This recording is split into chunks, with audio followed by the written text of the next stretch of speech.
नमस्कार दोस्तों, आज से हजारों वर्ष पहले महात्मा चाणक्य ने कहा था कि कोई समाज में अगर अनपढ़ लोगों के हाथ में खास तौर पे पूरे सत्ता चला जाए, शासन प्रशासन, वहाँ के राजा सब कुछ अनपढ़ों के हाथ में चला जाए, मूर्खों के हाथ में चला जाए और उस समाज में अगर पढ़े लिखे लोगों पे मूर्ख राज करे, यानी कि पढ़े लिखे लोगों पे मूर्ख शासन करे, तो उस समाज का विनाश 100% तय है। उसे फिर कोई बचा नहीं सकता है, उसका अंत समय आ जाएगा। और दोस्तों, आज ये बिल्कुल सत्य एक बार फिर से हुआ है। अफगानिस्तान में आप जानते हैं केवल कुछ महीना पहले तक दोस्तों, बेशक वहाँ पे कट्टरवादी पहले भी लोग था, लेकिन कुछ पढ़े लिखे लोग था, खासतौर पे वहाँ पे हर एक बड़े ओहदे पे पढ़े लिखे लोग था। लेकिन जब से तालिबान आया है, उन्होंने कहा कि हम किसी को नहीं मानते हैं, ये बीटेक क्या होता है, ये MBBS क्या होता है, सबको हटाओ।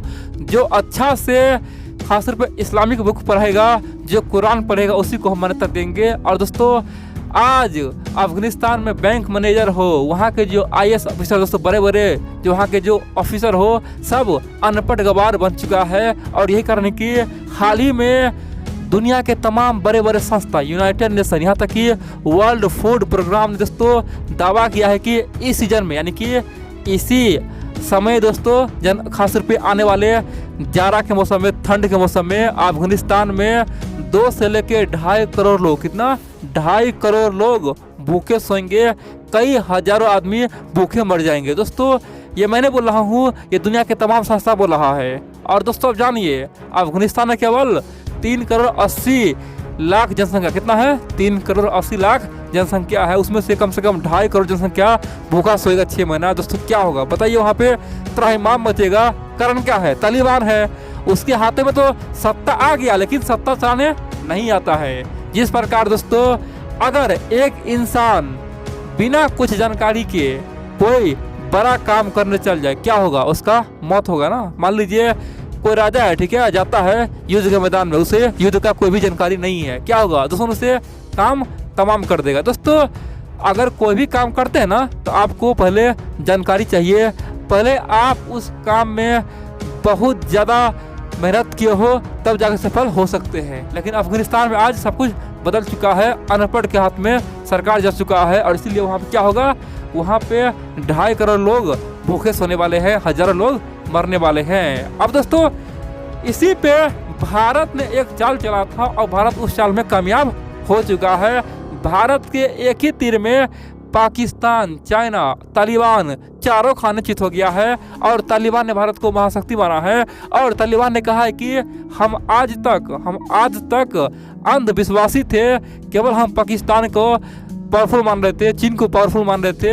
असली हीरो तो भारत है। भारत ने तो कुछ भी नहीं किया, बिना हाथ पर हिलाए हमें तबाही के रास्ते ला दिए हैं, हमें बर्बाद कर दिए हैं। और हमारे यहाँ पे भयानक, भयंकर और बहुत ही खतरनाक विद्रोह छिड़ेगा। इतिहास का सबसे बड़ा क्रांति अफगानिस्तान में फिर से ना आ जाए। दोस्तों, तालिबान को लगता है कि केवल हम लोग 80,000 लोग हैं, 80,000 तालिबानियों को अफगानिस्तान की जनता, जो लगभग 4 करोड़ है, रातों रात मसल सकता है। दोस्तों, इसीलिए अफगानिस्तान में तांडव मचा हुआ है। आप बोलेंगे हम इतना कहानी क्यों बताया।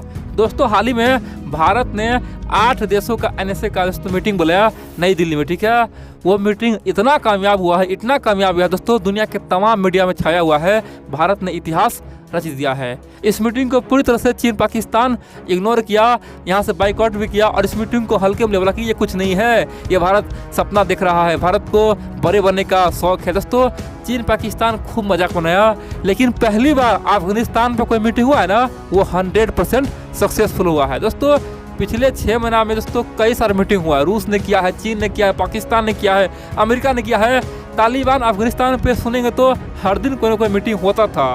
रोज क्या होता था, मीटिंग होता था, कोई नया प्रस्ताव होता था, लेकिन उस पर कोई काम हुआ ही नहीं। लेकिन दोस्तों, पहली बार भारत ने मीटिंग रखा और उनका मीटिंग कामयाब हो गया, सक्सेसफुल रहा, यानी कि भारत ने जो किया ना, उसका फल मिला। दोस्तों, दुनिया हैरान हो गया है कि जो काम अमेरिका, जापान, खासतौर पे यूरोप, यहाँ तक कि चाइना, रूस कोई नहीं कर पाया, वही काम भारत ने कर दिखाया है। आप बोलेंगे तो हुआ क्या है बताइए। दोस्तों, जब चाइना, पाकिस्तान इस मीटिंग को बाइकआउट किया, हमारे पास मौका मिला। हमने कहा देखो भाई पाकिस्तान, तुम तो बोलते हो तालिबान का मित्र है, लेकिन तालिबान वालों ने क्या किया है, वहाँ पे लोगों को भूखा मरने का प्लान कर लिया है।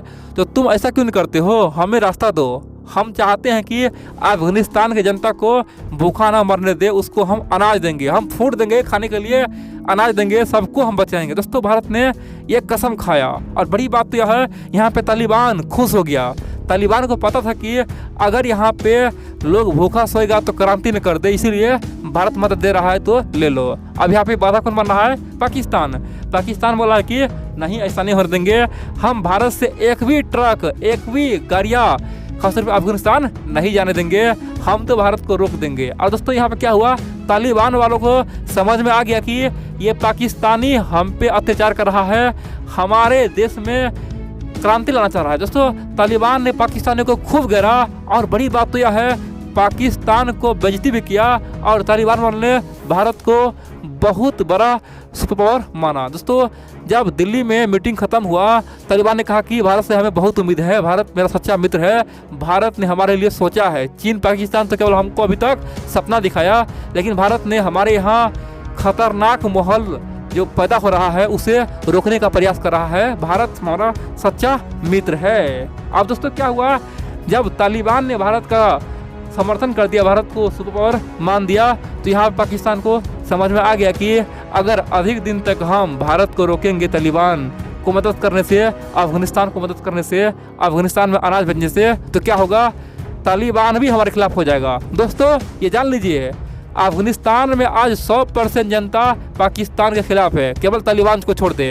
लेकिन धीरे धीरे तालिबान भी पाकिस्तान का खिलाफ जा रहा है, उसके विरोधी बन रहा है। तो दोस्तों इसीलिए खासतौर पर पाकिस्तान ने भारत को आने का मौका दिया, बोला ठीक है जाइए अफगानिस्तान में अनाज आप सप्लाई कीजिए। और दिल्ली मीटिंग का दोस्तों यही बहुत बड़ा फल मिला है। अब बोलेंगे आखिरकार अफगानिस्तान में ये फूड क्राइसिस क्यों हो गया, लोग भूखे क्यों मरेंगे, क्या हुआ है। दोस्तों जानते हैं, जब से तालिबान आया है, तालिबान के कारण से अफगानिस्तान के तमाम पड़ोसियों ने बॉर्डर बंद कर दिया, चाहे ईरान हो, चाहे वे दोस्तों कोई भी दोस्तों, सब बोलता है कि यहाँ से लोग भाग भाग के हमारे यहाँ आ जाएगा, यानी कि अफगानिस्तानी लोग हमारे देश में एंट्री कर देगा और जो रिफ्यूजी है, जो शरणार्थी है, उसे हम नहीं ले पाएंगे। दोस्तों इसीलिए ना तो कोई व्यापार हो रहा है, नहीं कुछ हो रहा है। इसीलिए मैं पहले बोल रहा आपको, कई सारे मित्र बोलता था कि भारत आखिरकार चाबहार पोर्ट से क्यों नहीं भेज रहा है अफगानिस्तान में सामान, आखिरकार भारत को पाकिस्तान क्यों दिखाई दे रहा है। दोस्तों आपका कहना सही है, लेकिन ईरान भी दोस्तों अफगानिस्तान से सीमा भी ब्लॉक किया हुआ है, बंद किया हुआ है,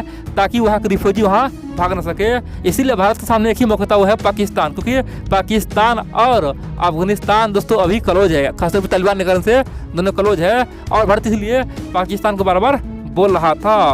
तीसरा रास्ता भारत चाहता है किसी प्रकार से हवाई यात्रा हो जाए। दोस्तों भारत अब हवाई यात्रा पे तैयारी कर रहा है, क्योंकि ऑलरेडी पाकिस्तान बॉर्डर खोलेगा, अब ईरान को भी बना लेंगे और हवाई क्षेत्र से हम लोग अफगानिस्तान में घुसेंगे। आप बोलेंगे इससे क्या होगा, देखिए भारत का छवि अफगानिस्तान में आज भगवान जैसा है। वहाँ की जनता दोस्तों, वहाँ की जनता भारत को भगवान जैसा मानता है। सरकार आती है जाती है, तालिबान आया है तो जाएगा ही, लेकिन जनता तो हमेशा वहीं रहेगा ना। इसीलिए हम लोग जनता का मन जीतते हैं दोस्तों। वहाँ की जनता पाकिस्तान को अपना सबसे बड़ा दुश्मन मानता है, और जब मौका मिलेगा वही जनता पाकिस्तान के खिलाफ युद्ध भी करेगा। ठीक है, हमारे लिए हर मंच पे खड़ा भी होगा।